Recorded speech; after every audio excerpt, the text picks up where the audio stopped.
Good to see you. I'm Bobby Broyles along with Tim McDonald as 12 Teams in 12 Days continues on this Thursday as we preview Delaware. Have to say, Tim, out of all the offseason storylines heading into 2017, Danny Rocco's arrival as the head man for the Blue Hens has to be near the top of the list. Hands down, one of the bigger shakeups, not just in CAA football, not just in the conference, heading in, but across the FCS during the offseason. Coach Rocco, familiar guy. We know who he is. Went 26-14 in league play alone at Richmond over the last 5 seasons. So we know what he brings to the table, and immediately he's already brought much-needed energy to Delaware when he was hired in December, rather through National Signing Day, through spring ball. There's just been a lot of high energy, a lot of high expectations, and that's kind of expected. Not often that a coach switches team, let alone in the same conference at the same level, but it's happened previously in CAA football a long time ago, granted, but that was Don Brown, went from Northeastern to UMass, but you have to wonder, and it's exciting to think ahead, because you think about storylines heading into New Year, what kind of changes will you actually see for the Blue Hens? Is it going to be similar? Can you bring up the Richmond comparisons? Do you talk about what will they look like on offense? But not just with the culture and attitude, because we know what Danny Rocco brings, but the styles on both sides of the ball. Is it going to be balanced? That's what's exciting to see. You still know Delaware, you still know the program, but it's exciting to see how all of that is going to translate over. Regardless, Coach Rocco made this decision for a reason, and whatever side of the aisle that you're on, I'm for one not about to doubt a coach who has not yet had a losing record at the FCS level. There's always storylines, like we said, heading into New Year's, but I'm not sure we've seen one like this in quite a long time, at least since we've been doing the show. Yeah. Which makes it, you think up and down the board, the coaches and just the competition in CAA football, it just got turned up another notch with this hiring. Absolutely. And let's switch it up a little bit today and begin with a look at the Delaware defense that returns nearly every starter from 2016, led by two-time captain and leading tackler linebacker Charles Bell. Having that many players back has to help the new ball coach in Newark. Yeah, where do you start with Danny Rocco? Do you say, well, he's an offensive guy, he's a defensive guy? It doesn't matter right now, because you look at that defense and the pieces are there. Look at the roster from last year, up and down. You can start wherever. They're familiar faces that have played not just a lot of minutes, not just started a lot of games, but quality minutes. Guys that have been in CAA football for a long time. That's huge, absolutely huge for Rocco coming in and trying to implement new schemes and concepts. We'll get into it a little bit about what type of defense he wants to look. I know he talked to us at Media Day, kind of dropped some hints, but Charles Bell is a guy who made almost 30 tackles more than the next closest player for Delaware. 94 total, 11.5 for loss.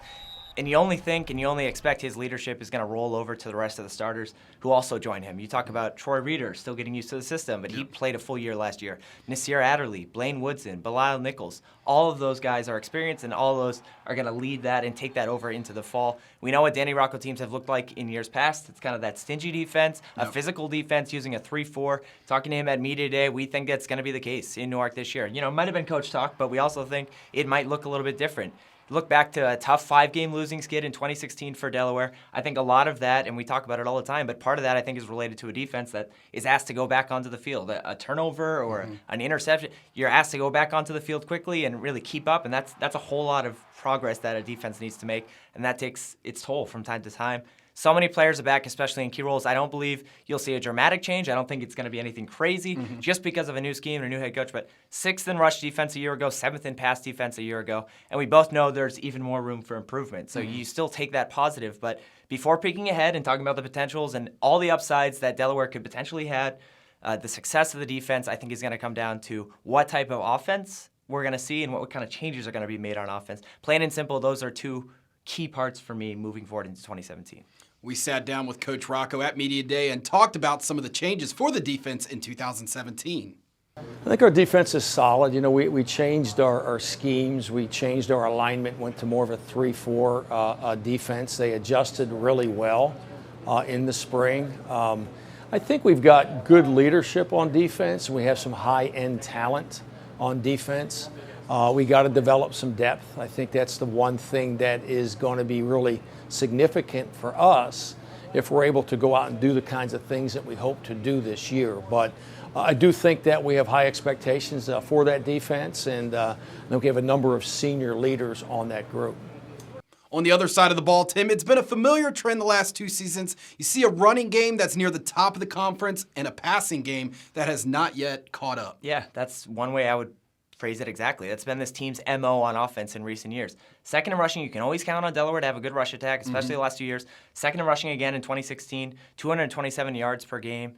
but last in the league in passing offense with 97.2 yards per game. Yep. Again, that was an improvement from the year before, so that just goes to show you how much this passing game needs to improve. When the rush attack is on point, we've seen a different Delaware team. We've seen a team that plays downhill. We've seen a team that plays with confidence and can hold a lead. And when things are starting to go awry, we haven't seen the same style when you ask that passing offense to keep up. Thomas Jefferson carries the load along with Kareem Williams. And remember, Kareem Williams actually took a red shirt in 2016, sat out the whole season in order to get that depth going for the running backs. Jefferson led the team last year with 140 carries, also scored 6 touchdowns, and averaged 5 yards a carry. So you know what to expect on offense. You know at least you have 2 capable backs. When there's probably a lot more guys, because every year it seems as if Delaware can reload that running back position.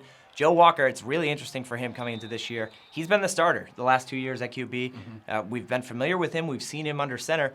Still not sure, though, right now who's going to be that guy under center, despite his experience, despite him coming into camp saying, I've been the starter for 2 years. A new head coach, a new system.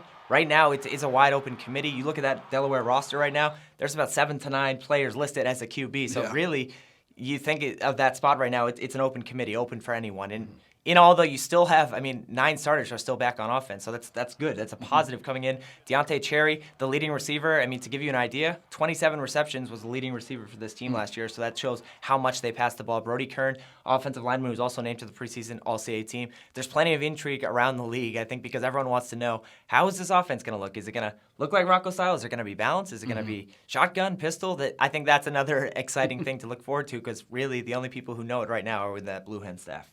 Speaking of Rocco, here's what he expects from the Blue Hens offense this season. We are going to be a run-first operation. I think right now, playing into our strengths, you're going to play into a big physical offensive line. We've got good depth in the offensive line. I think that Kern and Trump give us 2 real good senior veteran leaders in there. We've got 2 really good tight ends in Scarf and Whaley. They're both big-bodied guys that can run and catch. We got a stable of backs. We got size in the backfield. And so we're going to start to play to our strengths with developing a downhill run game. Off of that, I think we'll be able to hit our play-action passes at a higher percentage. And make things a little easier for our quarterback in terms of finding opening windows to throw the ball into. So I think that's kind of always been my mindset. We have been able to adjust to our personnel, which a coach has to do. But right now I see us as having some physicality, some size, and I want to get that run game going. As we mentioned many times, Tim, the news of Danny Rocco coming to this team brought shockwaves across the league. Besides the obvious differences with a new system and new schemes, what are some underrated keys for UD in 2017? Yeah, well, first, it's still getting used to Danny Rocco at Delaware. Still saying that, I think. But I think it's part of a return, in all seriousness, to the confidence for the program. We talk about the players. We've talked about guys who have been here before the last 2 years. High expectations coming in, and not that they haven't met those expectations. I think it's just not the way that this team wanted to finish. You look at starting out with 6 home games. I think that obviously helps. Coming to Tubby Raymond Field, we all know there needs to be more consistency on offense. We all know that the pass game can improve. That elephant has been in the room long enough. We know that the defense has the pieces back, and we know that there's a lot of guys back with experience. But how do you put both of those things together? You look at the schedule starting out. You see Delaware State, a game that's kind of been familiar over the last couple of years. Delaware State at home, Cornell at home, in between a road game at Virginia Tech. Obviously, that Virginia Tech game is going to be hard, but I also like the schedule to start out, kind of get the non-conference games out of the way. Then the Hens play 3 of their next 4 in Newark, and of course, that starts with JMU at the end of September. Also, you're going to see William & Mary in Richmond in between a road trip at Stony Brook. So that is really going to tell us what Delaware looks like. Those first 3 non-conference games, maybe they'll play conservative and then kind of bring out the Bears for the rest of it. But the schedule is not easy by any stretch. But I think staying home early, embracing all of those challenges, and trying to turn the corner, that might end up being a good thing, to stay at home and get familiar and play those games. Yeah, it's going to be some tough games, but I think that's only good for this team moving forward. And the last aspect, I'm looking at not coming into the year one needing really to overhaul the roster if you're Danny Rocco. The players are there, the pieces are there, but how does that add? Is that going to alter his plans? What does he want to build at Delaware? We know, again, we've talked about not doubting Danny Rocco, and we've talked about the decision that he's made, but ultimately he doesn't really need to completely reinvent the wheel here in year one at Delaware. So how does that affect his master plans for Delaware in the future? The Blue Hens begin the Danny Rocco era on Thursday night, August the 31st, at home versus in-state rival Delaware State at 7 o'clock. And feel free to head over right now to CAAfootball.com to check out our one-on-one with preseason All-CAA Football member Brody Kern, and check out our social accounts as well for even more content for the Blue Hens throughout the day. On Friday, Tim and I will preview another team with a new head coach in Elon and Kurt Signetti. Thanks for tuning in, and we'll see you tomorrow.